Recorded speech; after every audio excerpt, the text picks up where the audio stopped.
Olá pessoal, estamos mais uma vez aqui na Casa Vermelha para mais uma edição do Bate-Papo com Guilherme, esse programinha que nós temos feito juntos aqui já desde o ano passado e que tem trazido sempre convidados ilustres, pessoas que nos ajudam a compreender a conjuntura política ou a compreender melhor determinados temas que pautam o nosso mandato. Hoje é uma edição, posso dizer que é uma edição especial do Bate-Papo com Guilherme, porque nós vamos tratar de um tema que é talvez o tema dominante na agenda política nacional, ao lado, óbvio, da crise política, que é a proposta de reforma da Previdência em tramitação no Congresso Nacional. Então esse tema afeta diretamente a vida de todos os brasileiros, não só aqueles que já estão aposentados, não só os que estão no mercado de trabalho, mas os que vão entrar no mercado de trabalho, não só porque, em tese, todos nós precisamos pensar na Previdência, né? Mas também porque a Previdência é uma conta pública importante que precisa ser monitorada, gerenciada com muita eficiência pelo poder público, pelo Estado. Mas é uma edição especial também pelo convidado que nos deu a honra de visitar a Casa Vermelha, que é o senador José Barroso Pimentel. Pimentel é bancário, foi sindicalista, continua na luta dos movimentos sociais já há bastante tempo. Uma curiosidade, é por causa do Pimentel que eu passei a militar na vida pública, foi o Pimentel que me convidou a me filiar ao Partido dos Trabalhadores, foi a primeira pessoa no campo da política que me instigou sobre a possibilidade de um dia ser candidato, né? Eu tenho essa dívida de gratidão. Generosidade sua. Com o Pimentel.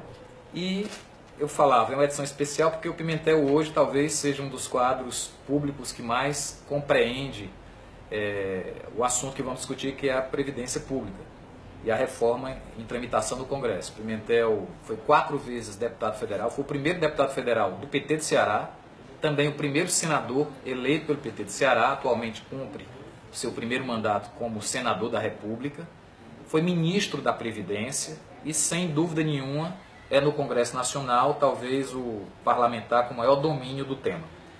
Então vamos aproveitar bem esse tempo e eu queria começar, Pimentel, perguntando por que essa reforma ela é um retrocesso tão forte no estado de bem-estar social que o país vem se esforçando para construir já há algumas décadas e nos direitos dos trabalhadores.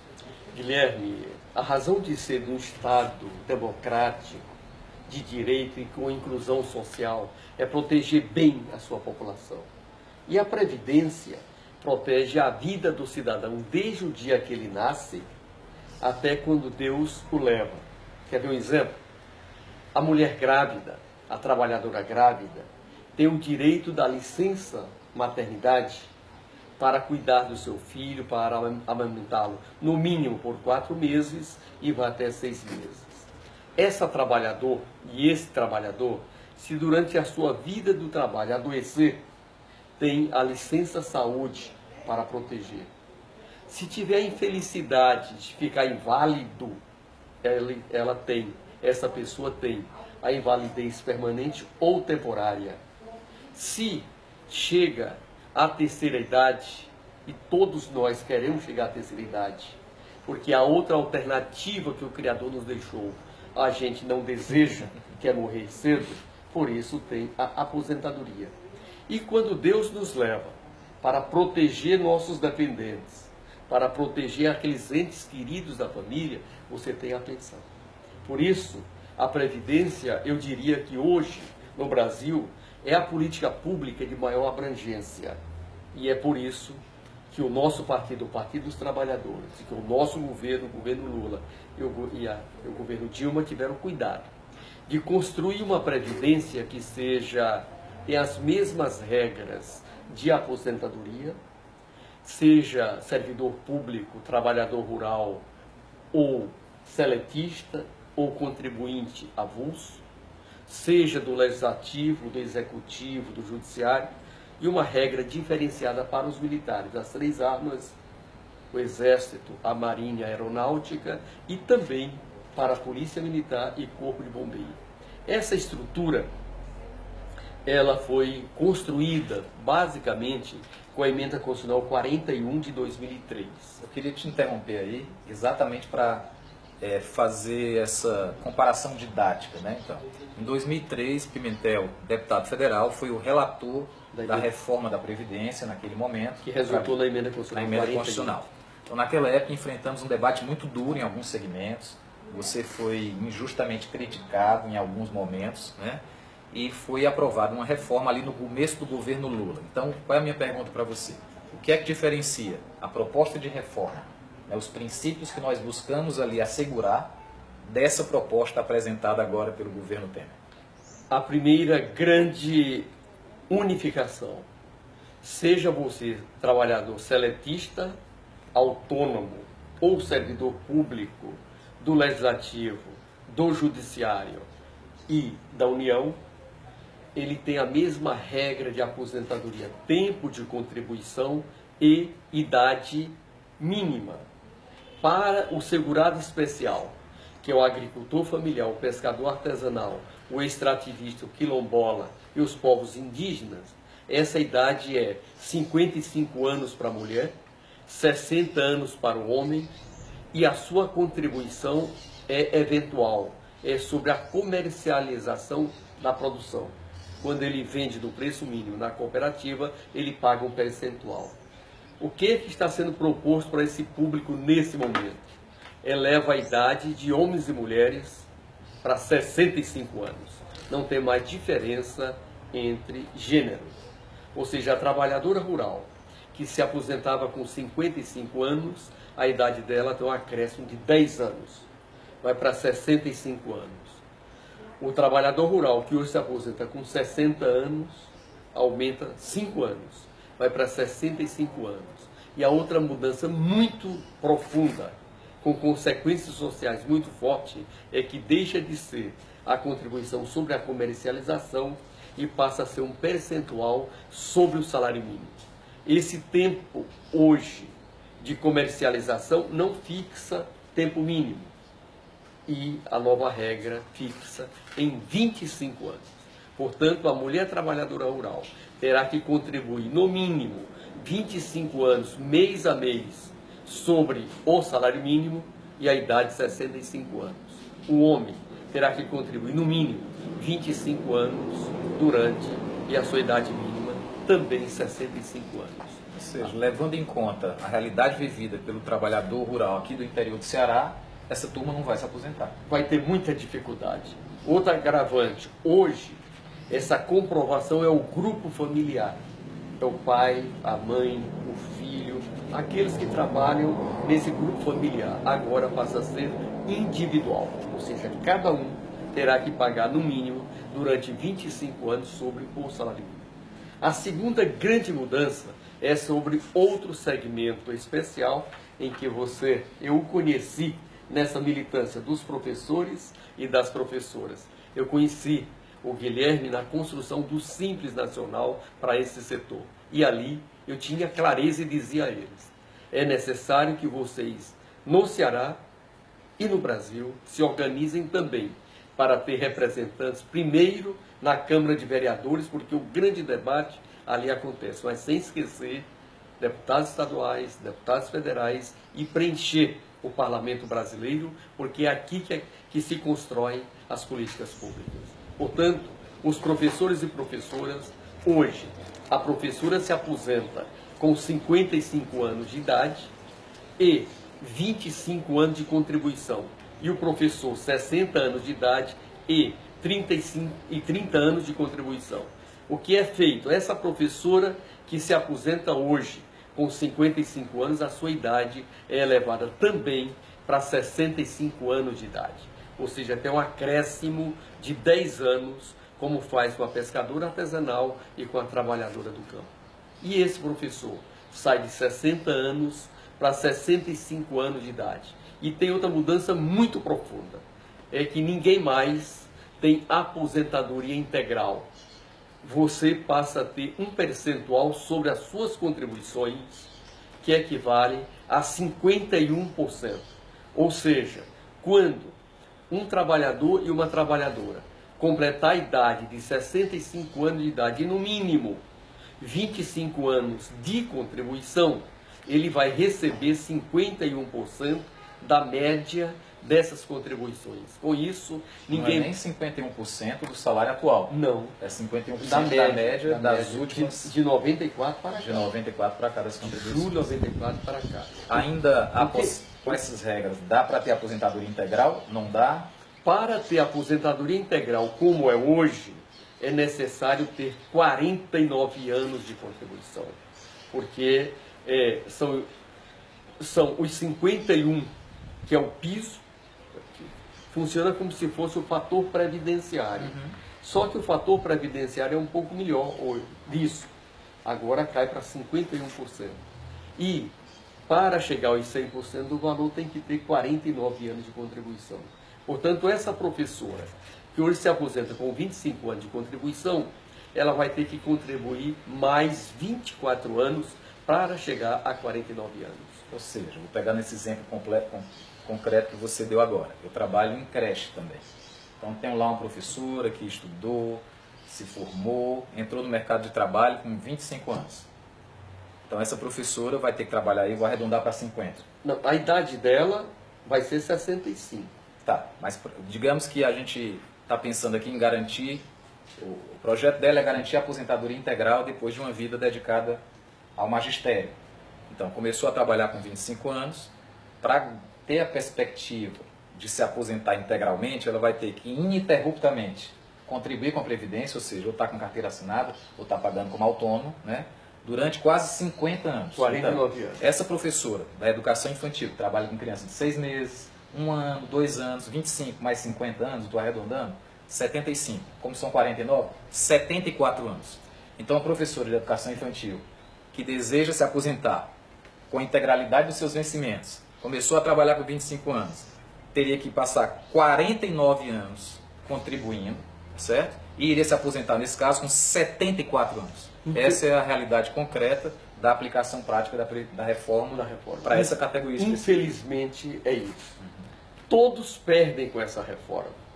O trabalhador com carteira assinada, o seletista urbano, ele hoje se aposenta com 60 anos de idade e 35 anos de contribuição, aquele que é servidor público.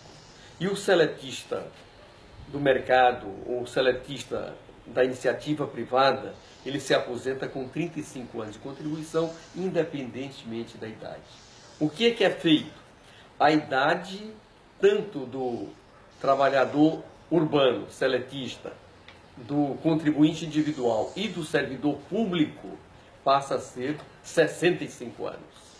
Tem um outro dado que você mencionou que me parece também muito grave, de impacto social fortíssimo, que é a desvinculação dos benefícios, né, sociais. Da Lei Orgânica da Assistência Social. Da Lei Orgânica, né? Que benefícios são esses? São o BPC, né, o benefício de prestação continuada, por exemplo. Por idade, por né? Invalidez. Uma pessoa com deficiência, né, que recebe o BPC, hoje tem a garantia de ter esse benefício fixado em um salário mínimo mensal. Né? Ou alguém que recebe o benefício, não contribuiu durante a vida toda, né, mas chega numa determinada idade, pode, com alguns critérios, pode requerer o benefício por idade, tá certo? Tudo isso era baseado no salário mínimo. Né? No mínimo, esse cidadão receberia de benefício um salário mínimo. Parece que a reforma quebra isso. Aqui tem duas grandes mudanças. A primeira mudança, que é para o idoso que não tem renda, que era 65 anos de idade, hoje eleva para 70 anos. Portanto, por idade, para ter acesso ao BPC, a LOAS, a Lei Orgânica da Assistência Social, passa a ser 70 anos, caso essa matéria seja aprovada. Eu estava vendo um dia desse que a expectativa de vida aqui no Ceará é 72 anos, se não me falha a memória. Não é isso? Quer dizer, a gente tem que pensar sobre isso também. O impacto dessa regra sobre essa população. O que isso quer dizer? Tem gente que morre mais cedo e tem gente que, graças a Deus, vive um pouco mais. É média. Então, um trabalhador rural, ou o homem do campo que escapou, que não pôde contribuir a vida toda, e que só vai receber esse benefício, né, em média... A dona de casa de baixa renda, a cozinheira, o jardineiro, essas profissões em que tem menos carteira assinada. Como não preenche o tempo, a tendência é ir para a lua. Tá. Essa idade vai para 70 anos. E a outra grande mudança, desvincula do salário mínimo. O que isso quer dizer? Vai receber valor abaixo do salário mínimo. Hoje nós temos 3.200.000 benefícios continuados para esse público. Como desvincula do salário mínimo, uma lei posterior pode assim tratar. E vai acontecer com os pensionistas também, caso a reforma seja aprovada. Você tem uma outra grande mudança que é na questão das pensões. Como é que é hoje?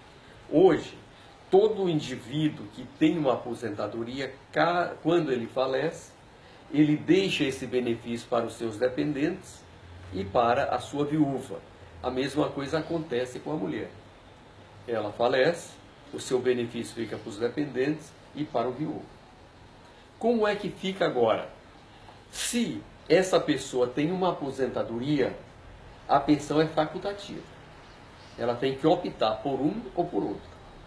Para quem tem um salário mínimo, que são 8.400.000 aposentados rurais e 22 milhões de aposentados e pensionistas do regime geral, recebe um salário mínimo. Para esses, essa pensão deixa de ser íntegra, deixa de ser um salário mínimo. O que ele está propondo? A pensão ela é reduzida para metade. E a viúva ou o viúvo recebe mais 10% deste valor. Vai para 60%. Se tiver filhos menores de 21, eles, enquanto não chegarem a 21 anos de idade, eles têm 10% desta pensão. Mas na hora que ele completar 21 anos de idade, não transfere para os que continuam, como é hoje. Ela simplesmente desaparece. Qual é o objetivo aqui? É reduzir todas as pensões. 26% de todos os benefícios do INSS hoje são pensões. Então aqui ele quer ter uma ação muito forte para aqueles que vão se aposentar e que gera a pensão. O beneficiário da pensão vai ter que optar. Se já tiver aposentado, vai ficar com um dos benefícios, ou com a aposentadoria ou com a pensão. Hoje fica com os dois. Se optar pela pensão, essa pensão não será mais no valor da aposentadoria. É um percentual desta aposentadoria. E aqui não se discute direito adquirido, porque a pensão, ela surte efeitos a partir da sua concessão, diferentemente daquele que está no mercado de trabalho com carteira assinada, e aí vem a chamada regra de transição. Hoje, a regra de transição é bastante, eu diria, é mediana. Ela prejudica um pouco, mas não tanto quanto se pretende agora.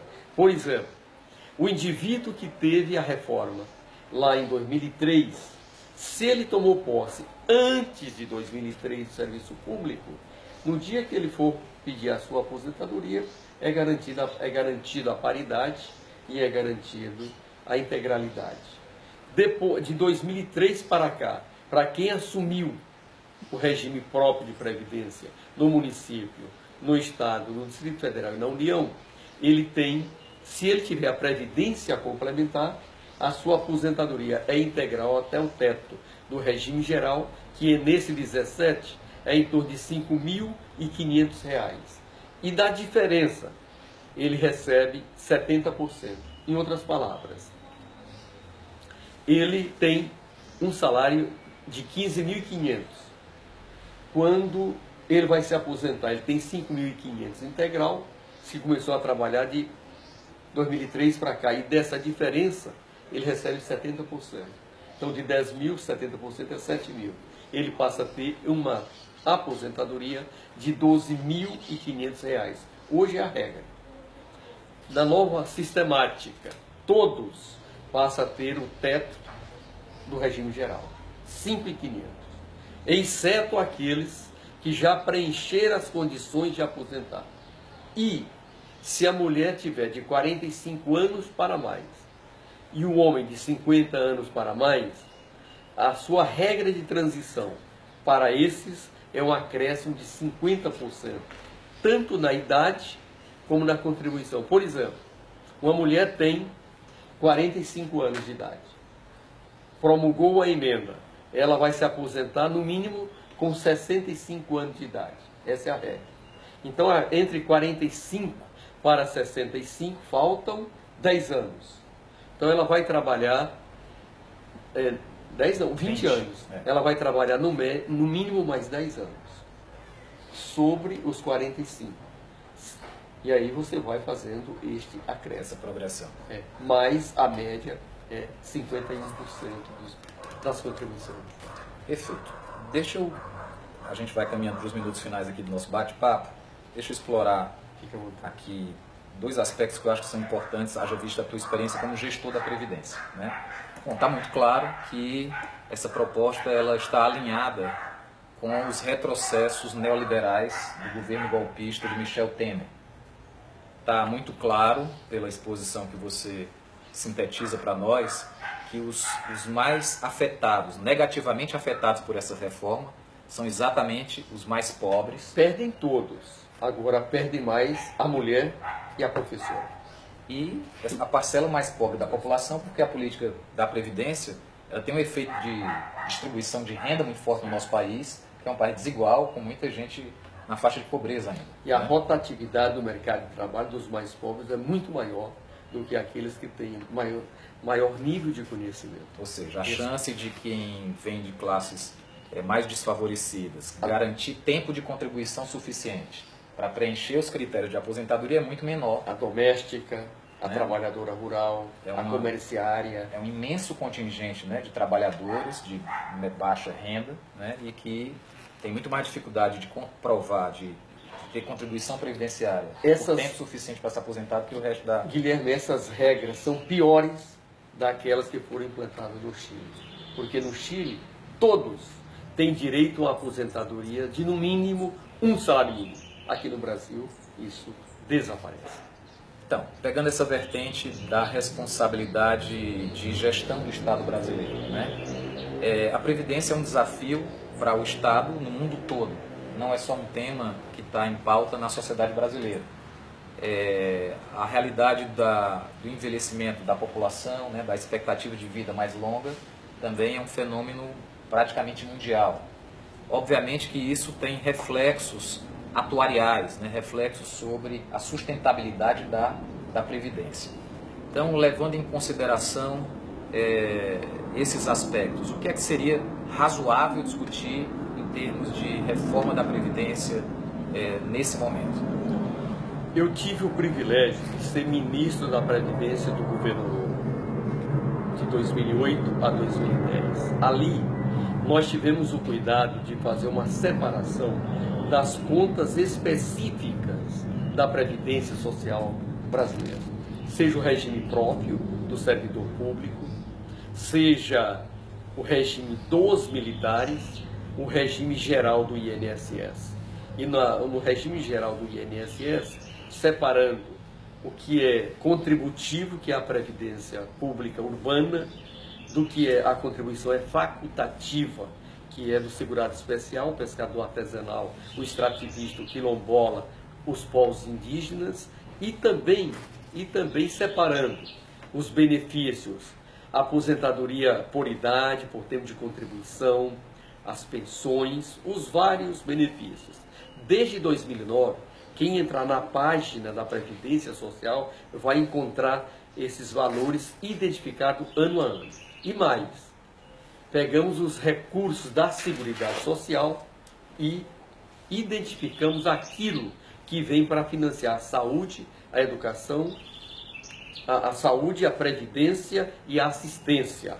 Então esses números todos estão identificados. E a previdência pública contributiva, que é urbana, de 2009 para cá até 2015, que é o último dado consolidado que a gente tem, ela foi superavitária.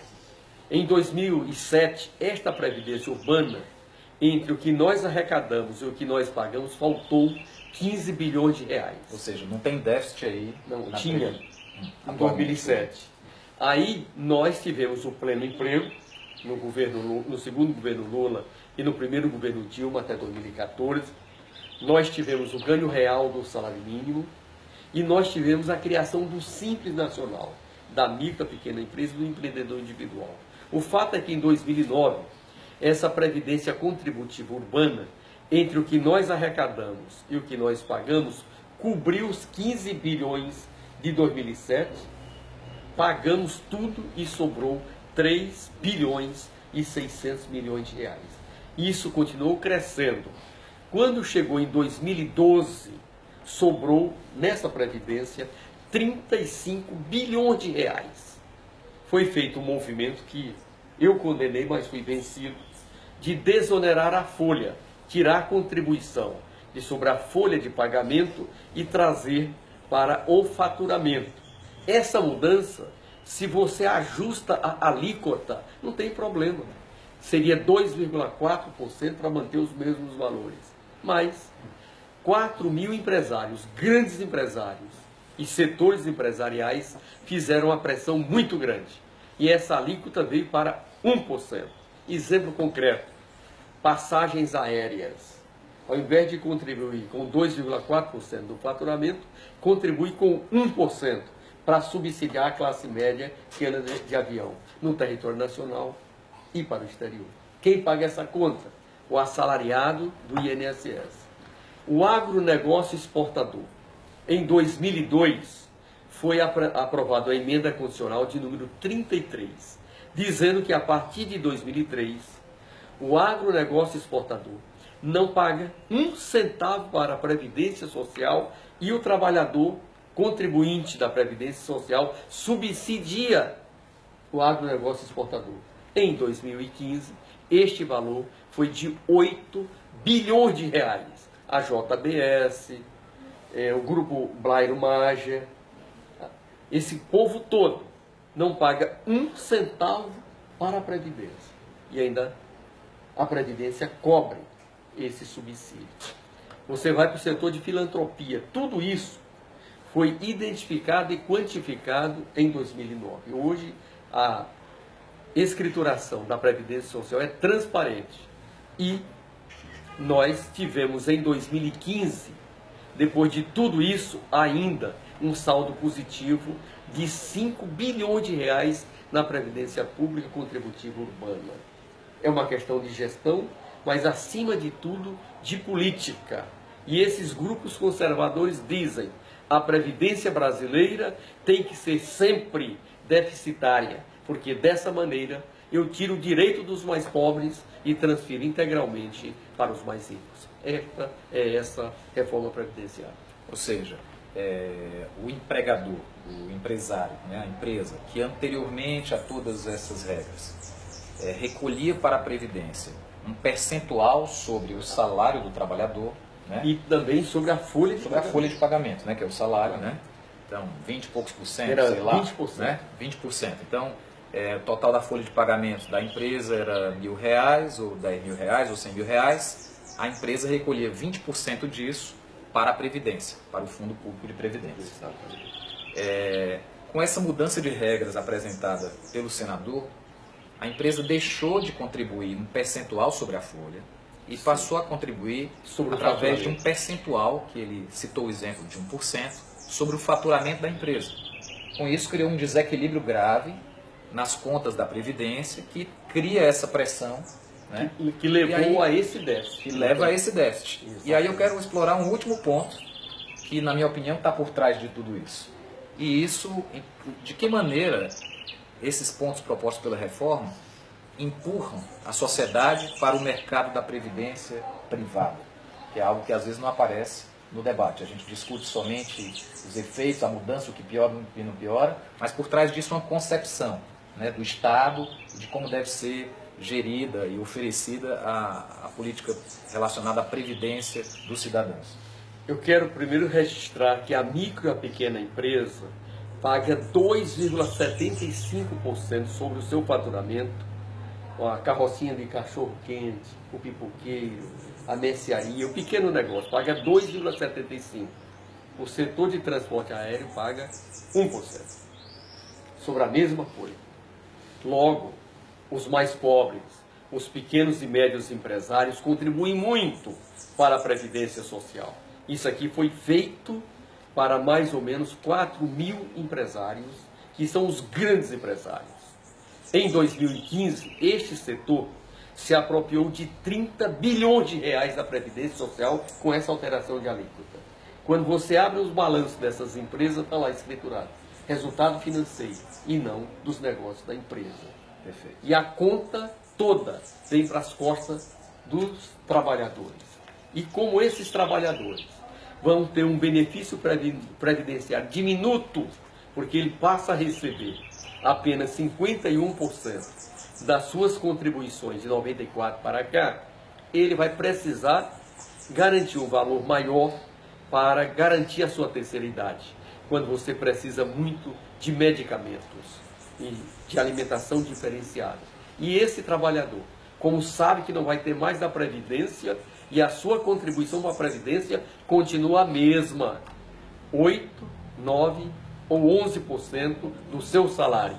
Aí ele tem que fazer mais um sacrifício, criar uma Previdência complementar privada junto aos bancos. Com isso, os bancos passam a ganhar mais, como hoje é no Chile. E no Chile está tendo uma grande mudança, uma grande luta, jornada, protesto, discussão, para que lá tenha um sistema idêntico ao que o Lula implantou no Brasil em 2003. Ou seja, essa regra que está sendo proposta e discutida, entre outras medidas que já vinham anteriormente, foram aqui criticadas pelo senador José Pimentel, ela basicamente transfere dinheiro, né, que seria destinado à classe trabalhadora para as grandes empresas, para os grandes empresários do país e para o aumento das suas taxas de lucro. Esse é o arranjo político que dá sustentação, inclusive, ao golpe em curso no nosso país. Pimentel, você está lá no Congresso, essa matéria vai ser objeto de discussão, nós sabemos a correlação de forças, né, nós não estamos em grande vantagem no Congresso nesse momento. Quais são os caminhos da resistência? O que é que você pode deixar de recado para o cidadão brasileiro? Você foi ministro, então essa entrevista com certeza vai interessar a gente em todo canto, pela riqueza de detalhes e análise lúcida da política. O que é que você pode falar para o cidadão brasileiro que está compreendendo melhor agora a reforma da Previdência proposta pelo governo golpista? Esse é um desdobramento do golpe dado no parlamento e tem como objetivo diminuir os benefícios da maioria da sociedade brasileira e concentrar na mão de poucos. Eles mesmos dizem que com esta agenda ninguém ganha a eleição. Por isso, só é possível ser viabilizada num governo golpista. E ela tem total identidade e dar continuidade à PEC do custo dos gastos, ou seja, o teto dos gastos que foi vendido como uma grande saída para o Brasil. Saída para os ricos e a conta para os trabalhadores. Bom, amigos, nós tivemos aqui essa valiosa oportunidade de ter uma exposição das mais qualificadas atualmente no país a respeito da gestão da Previdência, das perspectivas e do que significa essa reforma. E eu quero aproveitar no encerramento e dizer que o mandato do senador José Pimentel editou essa cartilha, Reforma da Previdência Social, o que muda na sua aposentadoria com a proposta do governo Temer. Então todas essas informações, de forma sucinta, estão resumidas nesse documento produzido pelo gabinete do senador José Pimentel. E se você quiser recebê-lo, comente aqui esse vídeo, essa postagem, ou então nos solicite inbox, que nós faremos essa solicitação aqui à assessoria do senador José Pimentel. E com isso vamos dando aqui a nossa contribuição para um debate mais qualificado, a compreensão política do momento que nós estamos vivendo e a necessidade fundamental de resistência da sociedade brasileira, da esquerda, dos movimentos progressistas, dos cidadãos que compreendem que o que está em curso no país é um grande retrocesso, não só para a democracia, mas para os direitos de cidadania que foram duramente conquistados e ainda não estão plenamente consolidados pela luta do povo brasileiro. Muito obrigado, Pimentel, parabéns aí pelo seu trabalho no Senado, siga firme e conte com a gente.